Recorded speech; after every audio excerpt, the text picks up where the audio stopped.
नेपाल के पशुपतिनाथ मंदिर में दर्शनों के लिए गए जबलपुर सहित मध्य प्रदेश के कई यात्री नेपाल में बाढ़ और भूस्खलन के कारण फंस गए थे। इस दौरान करीब 4 दिनों तक उन्हें भूखे प्यासे दिन बिताने पड़े। हालांकि नेपाली सेना की मदद से सभी तीर्थयात्री भारत बॉर्डर पर सुरक्षित पहुंचे और फिर गोरखपुर रेलवे स्टेशन से अपने अपने घरों तक रवाना किए गए।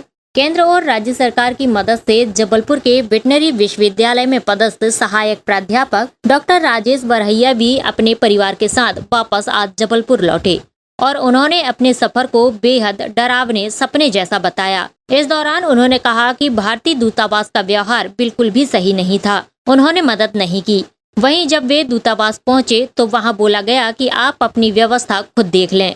वहीं उन्होंने मध्य प्रदेश सरकार और जिला प्रशासन को मदद के लिए आभार जताते हुए कहा कि प्रदेश सरकार बेहद संवेदनशील है, यही वजह है कि वह जल्द वापस अपने घर लौट पाए हैं। 27 तारीख को हम लोग लगभग 10-11 बजे जनकपुर से हम लोग काठमांडू लिए निकले। तो 130 किलोमीटर चलने के बाद और लगभग काठमांडू से 80 किलोमीटर पहले वो बादल फटने के कारण हम लोग एक जगह पर फंस गए थे और सड़क मार्ग में आगे और पीछे अनेकों पुल टूट चुके थे, इसलिए ना हम आगे जा पा रहे थे ना पीछे जा पा रहे थे।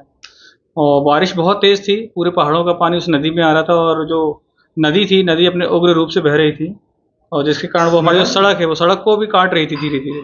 और जो सड़क के किनारे स्थित जो घर हैं, 2-2 मंजिल घर, पेड़, वो सब ऐसे कागज़ के टुकड़े की तरह बह रहे थे। और साइड से जो पहाड़ थे वो भी पहाड़ भी जो है वहाँ से मिट्टी और पत्थर भी सरकना शुरू हो गया था और पेड़ भी गिर रहे थे और ऊपर से बारिश भी बहुत हो रही थी। तो ऐसा 2 दिन तक तो चलता रहा। उस दौरान हमारे पास ज़्यादा कुछ खाने पीने के लिए था भी नहीं, तो अभी हम लोग बड़े मुश्किल से धैर्यता के साथ उसको हमने सहन किया। और फिर तीसरे चौथे दिन में तो फिर नेपाली आर्मी ने हम लोगों का बहुत सहयोग किया और कुछ लोगों ने, फिर उन लोगों ने हमको कुछ खाने के लिए सूखा राशन और पानी दिया। उसी दौरान हमारी भी तबीयत ठीक नहीं थी, बच्चों की तबीयत ठीक नहीं थी, तो बड़ी मुश्किल से फिर एयरलिफ्ट हेलीकॉप्टर से, नेपाली आर्मी की हेलीकॉप्टर से हमको वहाँ से एयरलिफ्ट करके धुलीखेल में एक जगह है वहाँ पर छोड़ा और फिर वहाँ के भारतीय दूतावास तक हमको पहुँचाया गया है। भारतीय दूतावास का व्यवहार तो उतना अच्छा नहीं था और उन लोगों ने हम लोगों के बारे में ज़्यादा कुछ पूछा भी नहीं और एक एजेंट के माध्यम से उनको एक जगह छोड़ दिया।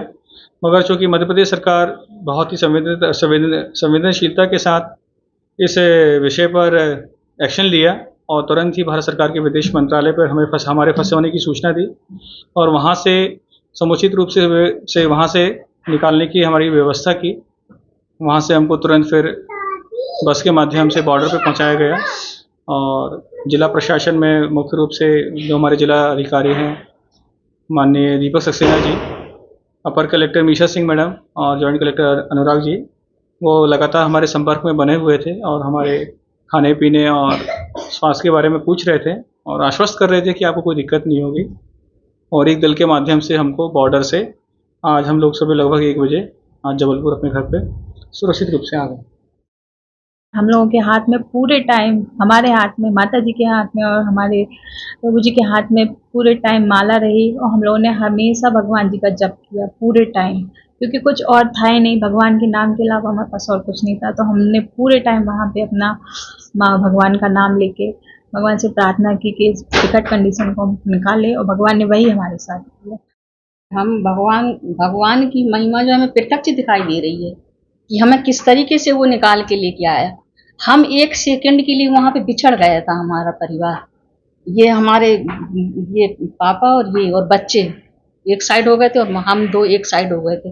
अब ये बच्चा ढूंढने में लगा, अब ये भी लग रहा है कि कहीं ऊपर से नहीं गिर जाए, नहीं नीचे से ना बह जाए। भगवान के ऊपर भरोसा रखे हुए थे, हमें भगवान के ऊपर भरोसा था कि ये परेशानी आई है निकल जाएगी, धीरज से निकल जाएगी, हम सुरक्षित निकल जाएंगे। और हमें भगवान के ऊपर बहुत भरोसा कि हम सुरक्षित निकल जाएंगे और दिख रहा है, प्रत्यक्ष दिख रहा है। SK news live Jabalpur.